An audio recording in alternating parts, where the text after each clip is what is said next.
Welcome back to our channel అండి. ఎలా ఉన్నారు అందరూ? ఏం చేస్తున్నారండి? అందరూ చదువుకుంటున్నారా లేదా? సో నేను కూడా చదువుకుంటున్నాను. సో అందుకనే వీడియోస్ అయితే చేయట్లేనండి. కానీ ఈ రోజు ఈ వీడియో చేయడానికి ఒక రీజన్ అయితే ఉందండి. అయితే ఈ మధ్యకాలంలో ఇంకా మెయిల్స్ కూడా చూడడం, మొత్తానికి సోషల్ మీడియాలో ఉంటున్నా కానీ అంత ఎక్కువ రెస్పాండ్ అయితే అవ్వట్లేనండి. ఈ టైంకి అందరికీ అన్ని రిసోర్సెస్ ఉంటుంటాయి, అందరూ బాగానే ప్రిపేర్ అవుతూ ఉంటారు కదా, ఇంకా మనం ఏం చెప్పాల్సిన అవసరం లేదులే అని చెప్పేసి అనిపించింది. కానీ లేదు, చాలా మంది మెయిల్ చేస్తున్నారు. ఇంకా చెప్పాలంటే 35 మెయిల్స్ ఉన్నాయండి. 30 ప్లస్ ఉన్నాయన్నమాట మెయిల్స్. చూడాల్సినవి, రిప్లై ఇవ్వాల్సినవి. కాకపోతే చూస్తున్నానండి, మాక్సిమం అందరికీ ఉన్న కన్సర్న్ ఒకటే. చాలా మంది అడుగుతున్నది ఏంటిదంటే డౌట్, అసలు అక్క గ్రూప్ 1 ఎగ్జామ్ చాలా దగ్గరలో ఉంది, అన్ని చదివినట్టే ఉంది కానీ మళ్ళీ కొత్తగా ఉంది, మళ్ళీ ఏ సబ్జెక్ట్ చదివినా కూడా అంటే ఇప్పుడు ఈ ప్రజెంట్ ఒక సబ్జెక్ట్ చదువుతున్నానంటే పాస్ట్ చదివిన సబ్జెక్ట్ ఏం గుర్తు రావట్లేదు, ఎట్లా అక్క అసలు గుర్తుంటుందా, నిజంగా మనం ఎగ్జామ్ లో మల్టిపుల్ చాయిస్ క్వశ్చన్స్ లో మనం ఐడెంటిఫై చేయగలుగుతామా ఆన్సర్ అని చెప్పేసి చాలా మంది అడుగుతున్నారు. సో ఇట్లాంటి డౌట్స్ అనేవి ఖచ్చితంగా ప్రతి ఒక్క ఆస్పిరెంట్ కి ఉంటాయండి. సో అందులో మనం ఏం డిఫరెంట్ కాదు కాబట్టి దాని గురించి ఎక్కువ బాధపడాల్సిన పని లేదు. అండ్ చాలా మంది ఏంటిదంటే ఇప్పుడున్న తక్కువ టైంలో అక్క ఏ సబ్జెక్ట్స్ మీద ఎక్కువ ఫోకస్ చేయాలి అని చెప్పేసి అడుగుతున్నారు. సో మనకున్న సబ్జెక్ట్స్ చాలా తక్కువ సబ్జెక్ట్స్ కదండి. అంటే చాలా మంది ఏంటిదంటే యూపీఎస్సీకి గ్రూప్ 1కి ఆల్మోస్ట్ సిలబస్ సేమ్, కాకపోతే నేనేమంటానంటే సపరేట్ గా మనకు ప్రిలిమ్స్ లో టాపిక్స్ వైజ్ గా ఇస్తారు కదా. ఇప్పుడు సిలబస్ కాపీలో తీసుకుంటే ప్రిలిమ్స్ కి జస్ట్ వాళ్ళు సబ్జెక్ట్ లైన్ మాత్రం ఇస్తారు. ఆ సబ్జెక్ట్ లో మనం ఎంతవరకు చదవాలి అని చెప్పేసి మనకు మెయిన్ సిలబస్ లో ఉంటదన్నమాట. ఇప్పుడు తెలంగాణ హిస్టరీలో మనం ఎక్కడ వరకు చదవాలి అని ఎట్లా తెలుస్తుంది అక్క అంటే, మనకు ప్రిలిమ్స్ కి ఇచ్చినట్టే మెయిన్స్ కూడా ఇచ్చారు కదండి. సో అందులో తెలంగాణ హిస్టరీలో ఏమైతే కంటెంట్ ఇచ్చారో అవే చదవాలన్నమాట. అవి చదివితే మనకి ఇటు మెయిన్స్ కవర్ అవుతుంది, ప్రిలిమ్స్ కవర్ అవుతుంది. ఇంకా సపరేట్ గా మనం మెయిన్స్ కి మనం జస్ట్ ఆన్సర్ రైటింగ్ ప్రాక్టీస్ అనేది చేస్తే సరిపోతుంది. సో అది డిఫరెన్స్. ఫస్ట్ ప్రిలిమ్స్ కి సిలబస్ ఇవ్వలేదు కదక్క ఎట్లా అని అంటే ఇదనమాట. ఆ మెయిన్స్ లో ఉన్న సిలబస్ ఆ టాపిక్సే మనం ఇక్కడ ప్రిలిమ్స్ లో చదువుతాం. సో ఆ డౌట్ క్లియర్ అయిపోయింది కదా. అండ్ చాలా మంది ఇప్పుడు మనకి ఏంటిదండి మెయిన్ గా polity, geography, economy, history, environment and ecology, ఇవి మనకు మెయిన్ సబ్జెక్ట్స్ కదండి. ఇప్పుడు యూపీఎస్సీకి కానీ గ్రూప్ 1కి కానీ. యూపీఎస్సీ అనేది మనకు గ్రూప్ 1 అయినా నెక్స్ట్ వీకే ఉంది కాబట్టి కొంచెం టెన్షన్ అయితే పడకండి. అలానే పాలిటీ ఎలా చదవాలి అని చెప్పేసి నేను ఆల్రెడీ చేశాను కదండి. చాలా మంది అక్క జాగ్రఫీ కూడా ఎట్లా చదవాలి చెప్పండి, హిస్టరీ కూడా ఎలా చదవాలి చెప్పండి అని చెప్పేసి అంటున్నారు. సో జాగ్రఫీ అంటే దానికి మ్యాప్ పాయింటింగ్ అయితే ఖచ్చితంగా కావాలండి. మనము అట్లాస్ కూడా చెప్పాను నేను బుక్ లిస్ట్ చెప్పినప్పుడు, యూపీఎస్కి బుక్ లిస్ట్ కానీ గ్రూప్ 1 గ్రూప్ 2కి నేను బుక్ లిస్ట్ చెప్పినప్పుడు జాగ్రఫీని అంటే హౌ టు రీడ్ జాగ్రఫీ అనేటువంటిది మీరు కావాలి అని అంటే జస్ట్ మీరు ఎవరినైనా చూడండి, ఏ టాప్ అని అడిగినా కూడా సేమ్ ఇదే చెప్తారు. మనం మ్యాప్ పాయింటింగ్ దగ్గర పెట్టుకుని చదువుతూ ఉండాలన్నమాట ఏదైనా సరే. మరి హిస్టరీ ఇంకా మిగతా ఎట్లా చదవాలి అని చెప్పేసి చాలా మంది అనుకుంటారు. సో చెప్తానండి, నేను ఏదైనా సరే అర్థం చేసుకుంటూ చదవాలన్నమాట. హిస్టరీ అనేటువంటిది చాలా మంది ఇది ఒక బోరింగ్ సబ్జెక్ట్, అసలు ఎట్లా వస్తుందిరా బాబు, ఈ టైం లైన్స్ ఎట్లా గుర్తుంటాయి, ఏ రాజు వస్తాడు, ఏ యుద్ధం చేస్తాడు, ఇలాంటి చాలా కన్ఫ్యూజన్ ఉంటుంది. నాకు కూడా అసలు హిస్టరీ అంటే చాలా హేట్ ఉండే. చాలాసార్లు చెప్పినాను కూడా నేను మీకు, అసలు హిస్టరీ అంటే నాకు నచ్చదు అని చెప్పేసి. నేను ఈ రోజు అంటే ఒక 2-3 రోజుల నుంచి హిస్టరీ మీదనే కూర్చున్నానండి. సో అందుకనే హిస్టరీ చదువుతున్నప్పుడే ఈ వీడియో చేయాలి అని చెప్పేసి అనిపించి చేస్తున్నాను అనమాట. అయితే ఇంకొక చిన్న విషయం అయితే చెప్పాలండి, చెప్పిన తర్వాత హిస్టరీ ఎట్లా చదవాలనేది చెప్తాను. చాలా మంది అడుగుతున్నారు అక్క ఎన్సీఆర్టీస్ ఎట్లా అక్క అని చెప్పేసి అడుగుతున్నారు, అది చదవాలి ఇది చదవాలి అని చెప్పేసి. ఇప్పుడున్న ఈ టైంలో నేను ప్రతి ఒక్క సబ్జెక్ట్ అంటే ఇప్పుడు 6th క్లాస్ నుంచి 12th క్లాస్ అని అంటున్నారు కదా, ఇవన్నీ చదవాలా నేను అని చెప్పేసి అంటే ఇంతకు ముందు గ్రూప్ 1 రాసిన వాళ్ళు చాలా మంది ఎన్సీఆర్టీస్ చదవకుండా జస్ట్ ఏదో 2-3 బుక్స్ తీసుకొని చదివినారంట. సో వాళ్ళు అడుగుతున్నారనమాట. సో ఇప్పుడు అంత టైం లేదు అని అంటే నేను ఆల్రెడీ చెప్పానండి, పవర్ బ్యాంక్స్ ఉన్నాయి మనకు. ఓస్వాల్ వాళ్ళు నేను ఎప్పుడు చదువుతాను కదా, సో అందులో పవర్ బ్యాంక్స్ లో వాళ్ళు ఏంటంటే ఈచ్ అండ్ ఎవ్రీ సబ్జెక్ట్, ఇప్పుడు హిస్టరీ అని అంటే అన్ని ఎన్సీఆర్టీస్ సంబంధించిన గిస్ట్, అలాగే జోగ్రఫీ కూడా అన్ని ఎన్సీఆర్టీ సంబంధించిన గిస్ట్, ఇలా మొత్తం వాళ్ళు గిస్ట్ ఇవ్వడమే కాకుండా మనకు ఎంసీక్యూస్ కూడా ఇచ్చారనమాట. సో దట్ ఎందుకంటే ఫస్ట్ టైం మనము గ్రూప్ 1 ప్రిలిమ్స్ రాసినప్పుడు వాళ్ళు ఎన్సీఆర్టీస్ నుంచి ఎట్లా బిట్స్ దించారు యాజ్ ఇట్ ఈజ్, ఈవెన్ మనకు లైన్స్ కూడా చేంజ్ చేయకుండా క్వశ్చన్స్ అయితే తయారు చేశారు. అది నేను ఆల్రెడీ మన ఛానల్లో వీడియో కూడా చేశాను అనమాట. ఇప్పుడు జోగ్రఫీ నుంచి ఎలాంటి బిట్స్ పడ్డాయి, హిస్టరీ నుంచి ఏ బిట్స్ పడ్డాయి అని చెప్పేసి నేను మొత్తం చూపించానండి. ఆ వీడియో కూడా మన ఛానల్లో ఉంది. సో ఇన్ కేస్ మీకు కావాలంటే చెక్ చేయొచ్చు, కుదిరితే నేను డిస్క్రిప్షన్ బాక్స్ లో ఇస్తానండి లింక్. సో ఎన్సీఆర్టీస్ అనేటువంటి ఖచ్చితంగా చదవాలి. ఫస్ట్ టైం ఇచ్చారు, సెకండ్ టైం క్యాన్సిల్ అయిన గ్రూప్ 1 ఎగ్జామ్ లో అంత ఎన్సీఆర్టీస్ మీద టచ్ చేయలేదు. సో ఈసారి ఇవ్వచ్చు ఇవ్వకపోవచ్చు, కానీ చదివి ఉండడం బెటర్ కదండి. మళ్ళీ ఈసారి కూడా క్యాన్సిల్ అయ్యి ఇంకోసారి రాస్తా అన్న ఫీలింగ్ లో అయితే అస్సలు ఉండకండి. ఈసారి ఖచ్చితంగా గ్రూప్ 1 ఎగ్జామ్ చాలా గట్టిగానే వేయండి. చాలా మంది ప్రాసెస్ నుంచి ఎలిమినేట్ అయిపోయిందంట. అంటే చాలా మంది ఏంటిదంటే కాంపిటీషన్ అనేటువంటిది బయట లేదు అని చెప్పేసి అంటున్నారు. అంటే ఇంత ముందు చదివినంత బాగా ఇప్పుడు చదవట్లేరు, 3 సార్లు ఎగ్జామ్ రాస్తున్నారు రాస్తున్నాం కదా అని చెప్పేసి అలా ఉన్నారు ఫీలింగ్ లో అని అంటున్నారు. కానీ సో మనమైతే అస్సలు అలా తగ్గొద్దండి. ఎగ్జామ్ ఫియర్ అనేటువంటిది చాలా వరకు తగ్గిపోయింది అందరు ఆస్పిరెంట్స్ లో. కానీ చూడండి, ఇలాంటి టైంలోనే నిజమైన ఆస్పిరెంట్స్ అస్సలు ఎలాంటి బయట ఎట్లా సిచ్యువేషన్ ఉన్నా సరే వాళ్ళు చదివినా చదవకపోయినా మనం చదవాల్సిందే. సీరియస్ ఆస్పిరెంట్ యొక్క మొదటి లక్షణం అదే. ఫియర్ అనేటువంటిది ఖచ్చితంగా ఉండాలి. ఆటోమేటిక్ గా ఇంకొక 10-15 రోజులు వచ్చేస్తుంది లేండి. ఇంకో 10 days ఉన్నది ఎగ్జామ్ అనగా ఆటోమేటిక్ గా వచ్చేస్తుంది. భయపడాల్సిన పనేం లేదు. సో ఆ పవర్ బ్యాంక్స్ ఆ లింక్స్ ఇస్తానండి, కింద చెక్ చేయండి. అంటే ఈ టైం తర్వాత మళ్ళీ తీసుకున్నా కూడా యూజ్ ఉండదు. ఎందుకంటే అన్ని బుక్స్ చదవాలి అని అంటే మనకు కూడా కుదరదు కదా. సో నేను ఏవేవైతే తీసుకున్నానో అంటే ఎక్స్ట్రా ఏం తీసుకోకండి. ఇప్పుడు జాగ్రఫీ, హిస్టరీ, పాలిటీ, ఎకానమీ ఇవి తీసుకుంటే చాలు. ఇంకేమున్నాయి అంటారు, ఎన్విరాన్మెంట్ అంటారా, దానికి ఎన్విరాన్మెంట్ కానీ ఎకాలజీ, సైన్స్ అండ్ టెక్నాలజీ అవి కరెంట్ అఫైర్స్ నుంచి మనం కవర్ చేసుకోవచ్చు. సో మెయిన్ ఈ 4 pillars అండి. 4 pillars కరెక్ట్ గా మనము నేర్చుకుంటే ఎన్సీఆర్టీస్ అంటే హాఫ్ ఆఫ్ ది సిలబస్ అయిపోయినట్టే అనమాట. మనకి 4 ఎన్సీఆర్టీస్ కానీ ఉంటే. సో హిస్టరీ ఎలా చదవాలని అడుగుతున్నారు కదండి. మనకు హిస్టరీ అనేటువంటిది యాన్సియంట్, మెడివల్, మోడర్న్ ఇట్లా 3గా డివైడ్ అయి ఉంది. So each and every book చదివినప్పుడు ఏంటిదంటే మనము ఒక షార్ట్ నోట్స్ అనేటువంటిది రాసుకోవాలి. ఇప్పుడు యాన్సియంట్ ఉంది కదండి, యాన్సియంట్ చదువుతున్నప్పుడు ఏంటిదంటే మనకు చాలా ఏజెస్ వస్తాయి. మనకు ఏంటిది, మనకు హరప్ప, మొహంజోదారో ఇవన్నీ చదివేటప్పుడు ఏంటిదంటే ఫస్ట్ మనము సబ్జెక్ట్ అర్థం చేసుకోండి. ఎప్పుడైతే మనము సబ్జెక్ట్ ని, ఎగ్జామ్ ని నాకు కేవలం మల్టిపుల్ చాయిస్ క్వశ్చన్స్ లో నేను ఆన్సర్ ని ఫైండ్ అవుట్ చేయడానికి సబ్జెక్ట్ చదువుతున్నాయి సబ్జెక్ట్ అని అనుకుంటే కొంచెం కష్టం. అఫ్ కోర్స్ అందరి థీమ్ అదే, నేను ఆన్సర్ ని ఐడెంటిఫై చేయడానికి సబ్జెక్ట్ చదువుతున్నానని. కానీ ఒక సీరియస్ ఆస్పిరెంట్ గా మన సబ్జెక్ట్ అనేటువంటిది బాగా డెప్త్ గా అర్థం చేసుకుంటే మనకు మెయిన్స్ లో కూడా ఆన్సర్ రైటింగ్ కి చాలా ఈజీగా ఉంటుంది అనమాట. మన పెన్ అవలీలగా వెళ్తుంది అనమాట రాయడానికి.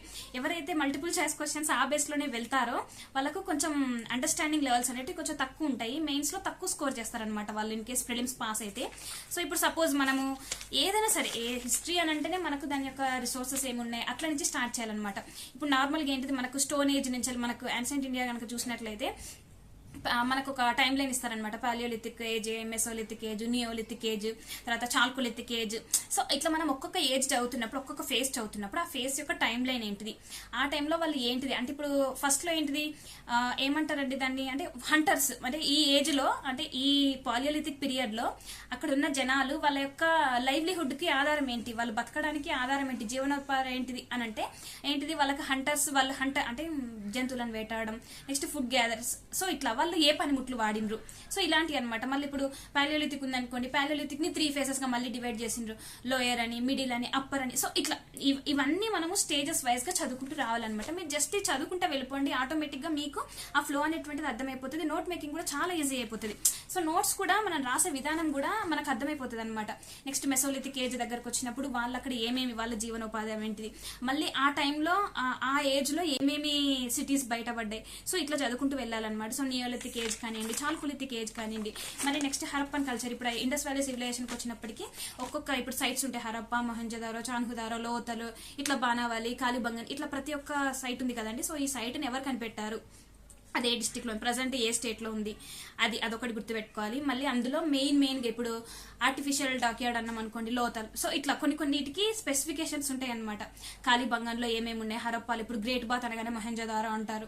సో ఇట్లా dancing girl, bronze dancing girl అనగానే మొహంజోదారో. సో ఇట్లా ఈచ్ అండ్ ఎవ్రీ ఒక్క సైట్ కి సపరేట్ గా వాటి యొక్క స్పెసిఫికేషన్స్ ఉంటాయి అనమాట. అక్కడ దొరికిన ఏంటి, ఇప్పుడు ప్లఫింగ్ ఫీల్డ్ అని అన్నారు అనుకోండి, అదొక కాలిబంగన్ ఏరియాలో దొరికిందని చెప్పేసి.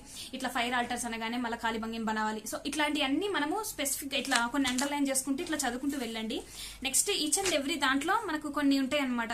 ఇప్పుడు ఏంటిది, వాళ్ళు వాడిన పొటరీ ఎలా ఉంది, వాళ్ళ టైంలో సొసైటీ ఎలా ఉంది, పొలిటికల్ ఆర్గనైజేషన్ ఎలా ఉంది, స్ట్రక్చర్ ఎలా, ఎకానమిక్ కండిషన్స్ ఎలా ఉన్నాయి. సో ఈచ్ అండ్ ఎవ్రీ దాన్ని ఇట్లా ఒక జస్ట్ షార్ట్ కట్ లోనైనా మనము చదివేటప్పుడు, ఈవెన్ దో మనము 3rd టైం రివిజన్ ఇచ్చినప్పటికీ ఒక పేపర్ పెన్ తీసుకొని మనం ఏదైతే చదువుతున్నామో అది మళ్ళీ ఒకసారి రాయండి, ఈజీగా గుర్తుంటది. సో దట్ మనకు రైటింగ్ ప్రాక్టీస్ కూడా అవుతుంది. నేనైతే ప్రతిసారి ఎవ్రీ టైం నేను ఏ సబ్జెక్ట్ చదివినా కూడా ఖచ్చితంగా రాస్తానండి. నేను అదేంటో నాకు అది బ్యాడ్ హ్యాబిట్ అనుకోలేమో కానీ ఖచ్చితంగా ఇది మంచిగా చేస్తుంది నాకు.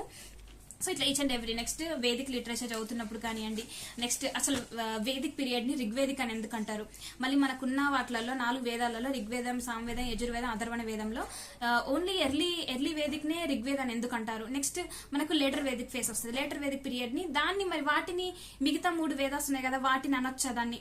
సో ఇట్లా చదివేటప్పుడు నేను ఫస్ట్ నాకు అర్థమయ్యేది కాదు ఎట్లా చదవాలి హిస్టరీ అని చెప్పేసి. ఇన్ని టైమ్స్ రివిజన్ ఇస్తూ రావడం వల్ల అదొక ఫేస్ అనేటువంటిది అర్థమైపోయింది నాకు. ఇనిషియల్ గా ఫస్ట్ ఫస్ట్ ఎవరు వస్తారు, మౌర్యులు వస్తారా, నెక్స్ట్ గుప్తులు వస్తారా, ఎవరు వస్తారు అని చెప్పేసి ఇట్లా ఉండేదన్నమాట. సో ఎప్పుడైతే మనము అన్ని నెంబర్ ఆఫ్ టైమ్స్ చదువుతామో అప్పుడు మనకు అర్థమైపోతుంది నెక్స్ట్ అసలు ఏ డైనస్టీకి ఎవరు రాజు, ఫస్ట్ రాజు ఎవరు, లాస్ట్ రాజు ఎవరు. ఎందుకంటే ఒక డైనస్టీ ఎండ్ అయిపోతుంది అని అంటే ఇంకో డైనస్టీ వాళ్ళు ఈ పాత డైనస్టీ వాళ్ళతోటి బ్యాటిల్ చేస్తేనే, ఫైట్ చేస్తేనే జరుగుతుంది. సో అందులో ఆ రాజు చనిపోతాడు, ఈయన గెలుస్తాడు అని అంటే ఆయన లాస్ట్ రాజు అవుతాడు, ఎవరైతే గెలిచిండ్రో యుద్ధంలో ఆయన ఫస్ట్ రాజు అవుతాడు ఈ రాజ్యానికి. సో ఇట్లా మనము ఈ డైనస్టీస్ ని ఫస్ట్ ప్రతి ఒక్క డైనస్టీకి ఉంటారండి. ఇప్పుడు మనకున్న ఎన్ని డైనస్టీలు ఉన్నా కూడా అన్ని డైనస్టీల యొక్క రాజు ఎవరు అంటే సారీ ఎవరు ఫౌండర్ ఎవరు అనేటువంటిది ఒక లైన్ లాగా రాసుకోండి. నేనైతే ఇట్లా రాసుకుంటానండి, ఎన్నిసార్లు చదివినప్పటికీ ఎన్నిసార్లునన్నా రాస్తానమాట. ఇప్పుడు శిశునాగ, నంద, మౌర్య, శుంగ, కాన్వా, గుప్త, పాండ్య ఇట్లా ఈచ్ అండ్ ఎవ్రీ డైనస్టీకి మనకు ఫస్ట్ కింగ్ ఎవరు అనేటువంటి నేర్చుకోండి. ఎందుకంటే మనకు మ్యాచ్ ద ఫాలోయింగ్ లో అడిగే ఖచ్చితంగా బిట్టుబడే ఛాన్స్ ఉంటుంది అనమాట. సో మనం Rigvedic period, next later Vedic, ఇంకా ఇట్లా అయిపోయిన తర్వాత నెక్స్ట్ ఒక స్టేజ్కి వచ్చేసరికి బుద్ధిజం, జైనిజమ్స్ వస్తాయి. సో బుద్ధిజం, జైనిజం వచ్చినప్పుడు ఫస్ట్ జైనిజం నేర్చుకుని తర్వాత బుద్ధిజం నేర్చుకోవాలి. నెక్స్ట్ ఈ వీళ్ళ టైమ్స్ లో వాళ్ళ యొక్క నోబుల్ ట్రూత్స్ ఉంటాయి, వాళ్ళు పాటించిన అసలు ఏంటి, జైనిజంలో ఎవరెవరు ఉంటారు, వాళ్ళ పేర్లు ఏంటి, ఆ టర్మ్స్ ఇంపార్టెంట్. నెక్స్ట్ బుద్ధిజం నేర్చుకున్నప్పుడు బుద్ధిజంలో మనము అందరూ వాళ్ళ తండ్రి ఎవరు, ఆయన తండ్రి పేరు ఏం పేరు, తల్లి పేరు ఏం పేరు, కొడుకు పేరు ఏం పేరు, భార్య పేరు ఏం పేరు, ఇవన్నీ కాదు. ఇప్పుడు బుద్ధిజం గురించి నేర్చుకుంటా ఉన్నాం. అందులో ఇంపార్టెంట్ ఏంటిది అని అంటే బుద్ధిస్ట్ కౌన్సిల్స్ 4 కౌన్సిల్స్ జరుగుతాయి. అవి ఏ టైం పీరియడ్ లో అని కూడా ఎక్కువ అడగకపోవచ్చు, కానీ తెలుసుకొని ఉండడం బెటర్. 483 ఇట్లా కొన్ని ఉంటాయి బీసీస్, కొన్ని సీక్వెన్స్ కూడా మనం గుర్తుపెట్టుకోవచ్చు. సో నేనైతే గుర్తుపెట్టుకుంటాను అనమాట. సో అట్లా కొన్ని గుర్తుపెట్టుకోండి. లేదు అని అంటే ఆ టైంలో ఎవరు చైర్మన్, ఇప్పుడు ఫస్ట్ బుద్ధిస్ట్ కౌన్సిల్ ఉందనుకోండి, ఆ ప్లేస్ ఎక్కడ, ఆ టైంలో చైర్మన్ ఎవరు, ప్యాట్రనైజ్ ఎవరు, సో దాని యొక్క విశిష్టతలు ఏంటి, ఇప్పుడు ఫస్ట్ బుద్ధిస్ట్ కౌన్సిల్లో ఏం జరిగింది అది important. Next second Buddhist council ఎక్కడ, థర్డ్ బుద్ధిస్ట్, ఫోర్త్ బుద్ధిస్ట్, ఇలా ప్లేసెస్ నేర్చుకోండి. చైర్మన్ ఎవరు, ప్యాట్రన్ ఎవరు, నెక్స్ట్ అందులో అసలు బుద్ధిస్ట్ కౌన్సిల్ ఏం జరిగింది. నేను ఇప్పటి వరకు బుద్ధిస్ట్ కౌన్సిల్ ఏం జరిగింది అనేటువంటిది నేర్చుకోలేదు, అంటే ఒక లాస్ట్ 1 year వరకు. సో నేను అప్పుడు బాగా రీసెర్చ్ చేశాను అనమాట. అసలు మనకు బుద్ధిజం అనేటువంటిది హినాయన, మహాయానగా డివైడ్ అవుతుంది ఒక దగ్గర. నెక్స్ట్ ఇంకొక దగ్గర స్థవిర వర్డిన్స్ అని, మహాసాంఘికాస్ అని డివైడ్ అవుతుంది. సో ఈ డివిజన్స్ అన్ని ఎక్కడ జరుగుతాయి అంటే బుద్ధిస్ట్ కౌన్సిల్స్ జరిగినప్పుడే జరుగుతాయి అనమాట ఇవన్నీ. సో మనం నేర్చుకోవాలి అసలు దీన్ని ఎందుకంట, అసలు దాని పేరేంటిది, దాన్ని ఎందుకు, దాని యొక్క మీనింగ్ ఏంటి అని ఇట్లా తెలుసుకోండి. మనకు పిటకాస్ అని ఉంటాయి కదండి, సుత్త పిటాక ఒకటి, నెక్స్ట్ వినయ పిటాక ఒకటి, అభిద్దామ పిటాక అని ఇట్లా 3 పిటాకాలు ఉంటాయి. ఈ 3 పిటాకాలు ఏ కౌన్సిల్స్ లో వచ్చాయి. సో ఇది కూడా చాలా ఇంపార్టెంట్ అనమాట. ఫస్ట్ బుద్ధిస్ట్ కౌన్సిల్ లో ఏంటిదంటే అప్పుడు ఈ మనకు ఎవరైతే బుద్ధుడు ఉన్నారో ఈయనకి చాలా ఇష్టమైన స్టూడెంట్స్ ఉంటారనమాట, ఆనంద, ఉపాలి. సో వీళ్ళిద్దరు కలిసి డిఫరెన్షియేట్ చేస్తారనమాట, ఏంటి సుత్త పిటాక, వినయ పిటాక, వాళ్ళు కంపైల్ చేస్తారు. సో నెక్స్ట్ ఈ సెకండ్ బుద్ధిస్ట్ కౌన్సిల్ జరుగుతున్నప్పుడు అప్పుడు ఈ మాంక్స్ ని 2 కేటగిరీస్ గా డివైడ్ చేస్తారు. అక్కడ స్థవిరవాడిన్స్ అని, మహాసాంఘికాస్ అని అక్కడ. నెక్స్ట్ వచ్చేసి కంపైలేషన్ ఆఫ్ అభిద్దామ పిటాక వచ్చేసి థర్డ్ బుద్ధిస్ట్ కౌన్సిల్ లో జరుగుతుంది. ఇప్పుడు నేను చెప్పాను మహాయాన, హినయాన, అది ఎక్కడ జరుగుతుంది అంటే ఇక్కడ ఏంటిది, 4th బుద్ధిస్ట్ కౌన్సిల్ దగ్గర జరుగుతుంది. సో ఇది చాలా చాలా ఇంపార్టెంట్ అండి. ఖచ్చితంగా మ్యాచ్ ద ఫాలోయింగ్ లో బుద్ధిజం గురించి, జైనిజం గురించి బిట్టు లేకుండా ఏ ఒక్క క్వశ్చన్ పేపర్ ఉండదు. సో జస్ట్ నేను నార్మల్ గా నేను యాన్సెంట్ ఇండియా కంప్లీట్ అయిపోయింది. మీ నెక్స్ట్ మెడివల్ ఇండియాను మోడర్న్ ఇండియా 2 days లో కంప్లీట్ చేయాలి. కంప్లీట్ చేసి ఫస్ట్ నా ఎప్పుడు సీరియస్ ప్రిపరేషన్ అనేటువంటి పాలిటీతో స్టార్ట్ అవుతుంది. ఎప్పుడు పాలిటీ స్టార్ట్ చేస్తున్నాను కదా అని చెప్పేసి ఎవ్రీ టైం నేను రీడింగ్ ఇచ్చినప్పుడల్లా నన్ను నేను బాగా ఇంప్రూవ్ చేసుకుంటున్నాను. సో ఎంత నా దగ్గర రిసోర్సెస్ ఉన్నప్పటికీ నాకు ఎక్కడో తెలియని ఫీలింగ్ అనమాట. ఓకే నేను ఇంతగానో ఎగ్జామ్స్ రాస్తున్నా, 2-3 బిట్స్ పోతున్నాయి కదా, మేబీ నా మెటీరియల్లో ఇంకేదన్నా మిస్టేక్ ఉందేమో అని చెప్పేసి ఎప్పుడు భయం వేస్తూ ఉంటుంది. సో అప్పుడప్పుడు ఏంటిదంటే కొంచెం వీడియోస్ కానీ ఇట్లా యానిమేషన్కి సంబంధించిన వీడియోస్ వింటూ ఉంటాను అనమాట. హిస్టరీలో చాలా వీడియోస్ ఉన్నాయండి యూట్యూబ్లో, మనకు తెలియని రిసోర్సెస్ చాలా ఉన్నాయన్నమాట.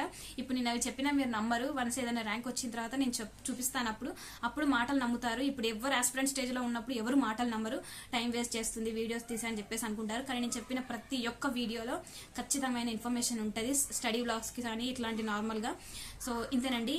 ఎవరెవరు ప్యాటర్నేజ్ ఎవరు అంటే ఇప్పుడు అశోకాలు కూడా చాలా మంది ఉంటారు. ఇప్పుడు కాలా అశోక, ఇట్లా అశోక మౌర్యానికి సంబంధించిన అతను వేరే, కాల అశోక వేరే. సో డిఫరెన్షియేషన్ అనేటువంటిది కొంచెం తెలుసుకోండి, ఏ అశోక ఏ డైనస్టీకి చెందిన అతను అని చెప్పేసి చూడండి, ఈచ్ అండ్ ఎవ్రీథింగ్. సో ఈ వేలో అర్థం చేసుకుంటూ వెళ్ళాలి. మన అన్ని వర్డ్స్ వస్తూ ఉంటాయి మధ్యన, ఆ వర్డ్ అసలు దేనికి లింకప్. నేను హినాయన, మహాయాన చదువుతున్నప్పుడు నాకు అర్థమయ్యేది కాదు.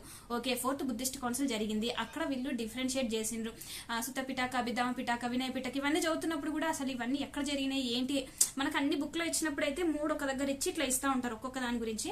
కానీ అసలు ఈ పిటాకాలు ఇవన్నీ ఎవరు చేసిండ్రు, ఎవరు కంపైల్ చేసిండ్రు, ఏ టైంలో కంపైల్ చేసిండ్రు, సో ఇలా అర్థం చేసుకొని చదివితే హిస్టరీ అనేది చాలా బ్యూటిఫుల్ సబ్జెక్ట్ అండి. ఎంత బ్యూటిఫుల్ సబ్జెక్ట్ అంటే ఇప్పుడు నాకు టైం లేదు, అంటే ఎగ్జామ్ దగ్గర ఉంది కాబట్టి నేను చెప్పలేకపోతున్నాను. లేదంటే ఖచ్చితంగా ఈచ్ అండ్ ఎవ్రీ టాపిక్ మీద అసలు ఒక ఆస్పిరెంట్ స్టేజ్ లో ఉన్న మనము ప్రిలిమ్స్ కి మెయిన్స్ కి ఎట్లా చదవాలి, ఏ బిట్స్ ప్రిలిమ్స్ లో పడే ఛాన్స్ ఉంటుంది, మెయిన్స్ లో ఈ టాపిక్ వస్తే మనం ఏ కంటెంట్ రాస్తే మనకు మెయిన్స్ లో మంచి మార్క్స్ పడతాయి, ఒక తోటి ఆస్పిరెంట్ కంటే మనకు ఎక్కువ మార్క్స్ పడాలంటే what are the main topics we have to highlight in our answer అనేటువంటిది కూడా చెప్పడానికి ట్రై చేసేదాన్ని. సో చూద్దాం, ఇన్ కేస్ ప్రిలిమ్స్ పాస్ కాలేదనుకోండి ఇంకా చేసేది ఏం లేదు, గ్రూప్ 2కి ప్రిపేర్ అవ్వాలి. ఆ టైంలో ఒకవేళ గ్యాప్ దొరికితే చెప్తాను. ఇన్ కేస్ ప్రిలిమ్స్ పాస్ అయితే ఇంకా టైం అనేది ఉండదు. చూద్దాం ఏం జరుగుతుందో. ఏం జరిగినా ఖచ్చితంగా చెప్తానండి, దేనికైనా టైం కావాలి కదా, సో అందుకని వీడియోస్ అయితే తీయట్లేను. ఇన్ కేస్ మధ్యలో ఎప్పుడన్నా వస్తానండి ఖచ్చితంగా. చాలా మంది అక్క ఈ టైంలో మీరు మమ్మల్ని వదిలేసిపోయిందని అడుగుతున్నారు. నేను కూడా చదువుకోవాలి కదండి సీరియస్గా, నాకు కూడా చాలా తక్కువ టైం ఉంది. అండ్ పిల్లలు ఇంట్లో ఉన్నారు, సమ్మర్ హాలిడేస్, వాళ్ళని చూసుకుంటా, నా హెల్త్ని చూసుకుంటా, చదవాలంటే చాలా కష్టం అవుతుంది. సో ఇప్పుడు కూడా వీడియో తీయడానికి అసలు టైం లేదు. కాకపోతే చెప్పాలనిపించింది, పాపం సిస్టర్స్ బ్రదర్స్ అంతమంది మెయిల్ చేస్తుంటే అయ్యో ఎందుకు వీళ్ళ మెయిల్ని నెగ్లెక్ట్ చేయడము, వాళ్ళకి కావాల్సిన ఇన్ఫర్మేషన్ ఇద్దాం, ఒక వీడియో ఒక 15 నిమిషాలు ఏం కాదులే అని చెప్పేసి వీడియో అయితే తీసాను. అంతేనండి, వీడియో నచ్చితే ఒక చిన్న లైక్ చేయండి, సబ్స్క్రైబ్ చేసి సపోర్ట్ చేయండి ఛానల్. ఓకేనా, బాయ్ అండి, సీ యూ నెక్స్ట్ వీడియో.